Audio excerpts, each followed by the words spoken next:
Hello students, today we will discuss atomic number and mass number of an element. Okay, and after this we will solve numerical problems. So first of all, starting from definition of atomic number, the number of protons present in the nucleus of an element is called atomic number. मतलब ये कि किसी भी atom के nucleus में कितने protons हैं वो उसका एटॉमिक नंबर होगा. Okay, it is represented by the symbol capital Z. मतलब ये कि एटॉमिक नंबर को रिप्रेजेंट करने के लिए कैपिटल जेड का यूज करेंगे. ओके, और उसको कैसे लिखेंगे? It is always written as a subscript near the symbol of the element. अगर हम बात करें एक्स कोई एलिमेंट है तो जेड क्या रिप्रेजेंट करता है? Atomic number. तो उस एटॉमिक नंबर को कहाँ लिखेंगे? नीचे की तरफ. ओके, तो ये जेड क्या करेगा? इस एलिमेंट एक्स का एटॉमिक नंबर रिप्रेजेंट करता है. Okay, now the number of electrons present in an atom is also called atomic number. मतलब कितना इलेक्ट्रॉन्स किसी एटम में अवेलेबल है, प्रेजेंट है, वो रिप्रेजेंट करता है एटॉमिक नंबर. तो यहाँ से दो चीज़ क्लियर हो गया कि जो एटॉमिक नंबर है वो कहीं ना कहीं इक्वल होता है नंबर ऑफ प्रोटॉन्स के, और कहीं ना कहीं एटॉमिक नंबर इक्वल होता है नंबर ऑफ इलेक्ट्रॉन्स के भी. तो यहाँ से एक फॉर्मूला हमको मिल रहा है, वो क्या है? Atomic number equals number of protons is equal number of electrons.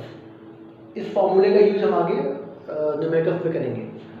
Now mass number, the total number of protons and neutrons present in the nucleus of an atom is called the mass number of the element.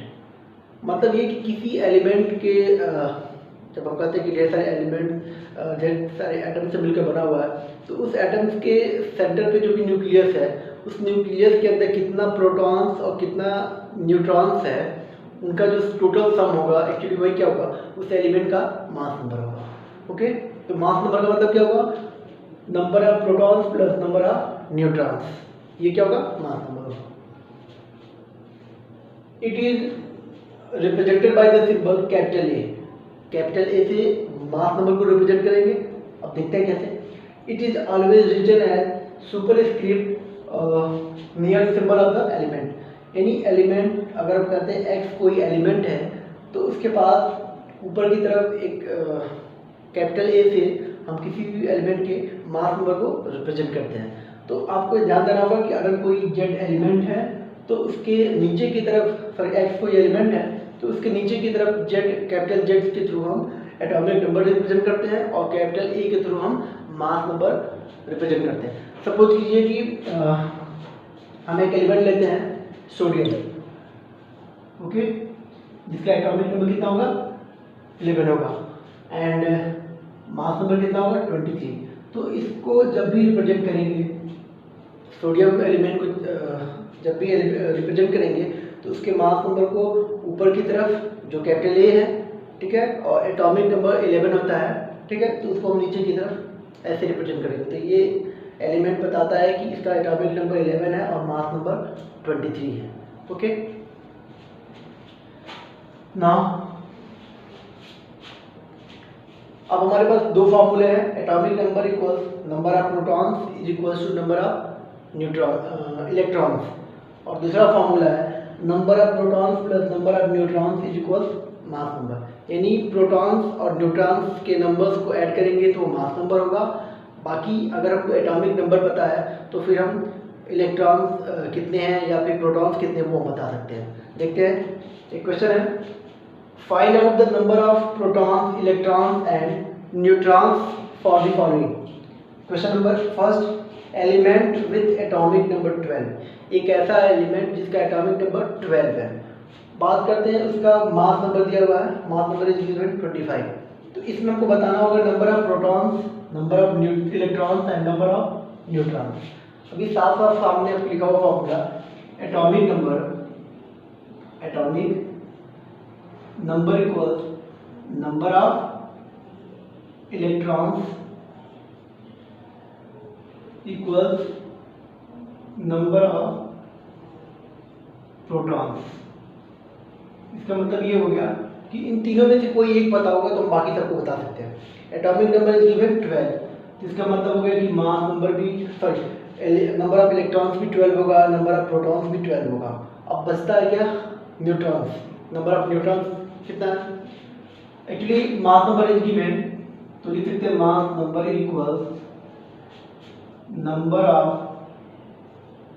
Protons plus number of neutrons. Okay, अब number of protons number of neutrons का जो सम होगा वो mass number होगा। तो इसका मतलब यहाँ से हम देखते हैं कि इस क्वेश्चन में मास नंबर दिया हुआ है 25, तो लिखेंगे 25 equals number of proton is given. अभी हम फाइंड किया एटॉमिक नंबर को 12 दिया हुआ है, तो यहाँ से ये भी 12 हो जाएगा। Then we can write 12 plus number of neutrons. Okay, तो यहाँ से हमको नंबर ऑफ न्यूट्रॉन्स फाइंड करना है, तो कितना हो जाएगा? Then number of neutrons equals 25 minus 12 equals 30। ये इसका नंबर ऑफ न्यूट्रॉन्स हो जाएगा। तो वो एलिमेंट कौन है जिसका एटॉमिक नंबर 12 है और दूसरा मास नंबर 25 है? वो एलिमेंट है मैग्नीशियम। मैंने आपको पहले भी इसके प्रीवियस वीडियोज में आपको मिला होगा एटॉमिक नंबर फ्रॉम 1 to 30, आपको मैंने एक अलग वीडियो में दिया हुआ है। तो आपको सबसे पहले मैंने पहले भी बोला था कि आपको 1 to 30 अच्छे से लर्न कर लेना चाहिए ताकि अलग अलग न्यूमेरिकल्स हम उसको यूज कर सकें।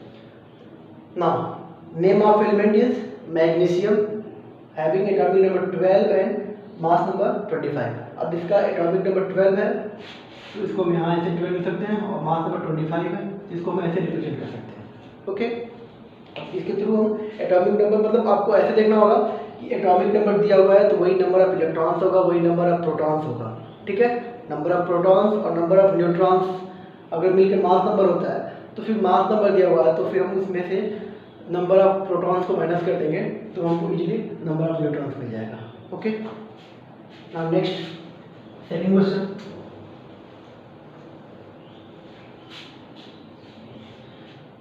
बात करते हैं सेकंड क्वेश्चन को। Question is element with atomic number 1 and mass number also 1। Okay, मतलब एक ऐसा एलिमेंट जिसका एटॉमिक नंबर कितना है? 1 है। Atomic number equals number of electrons equals number of protons. ठीक है, एटॉमिक नंबर अगर 1 दिया हुआ है तो वही क्या होगा? वही नंबर ऑफ इलेक्ट्रॉन्स भी होगा, यानी उस एटम में इलेक्ट्रॉन भी 1 होगा और उस एटम में प्रोटॉन भी 1 होगा। ठीक है, so we can write number of electrons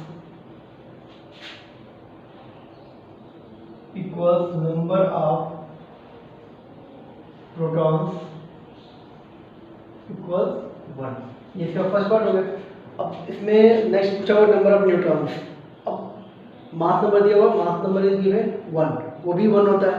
ठीक है, देखते हैं mass number equals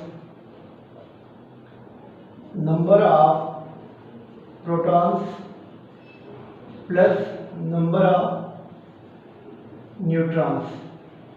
okay, now mass number is given 1, number of proton अभी हम फाइंड किए हुए 1 प्लस नंबर ऑफ न्यूट्रॉन्स, ये हमको फाइंड करना है नंबर ऑफ न्यूट्रॉन्स।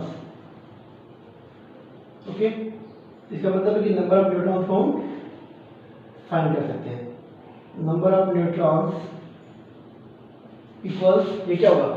अगर हमको नंबर ऑफ न्यूट्रॉन्स फाइंड करना है तो इस 1 को दूसरे साइड में लाएंगे तो क्या आएगा? 1 माइनस 1 इक्वल्स 0। तो इसका मतलब है कि एक ऐसा एलिमेंट जिसका एटॉमिक नंबर भी 1 है, मास नंबर भी 1 है, तो ऐसे केस में उस एलिमेंट के जो नंबर ऑफ न्यूट्रॉन्स होंगे वो एक्चुअली 0 होंगे। तो वो एलिमेंट है कौन? वो एलिमेंट है हाइड्रोजन।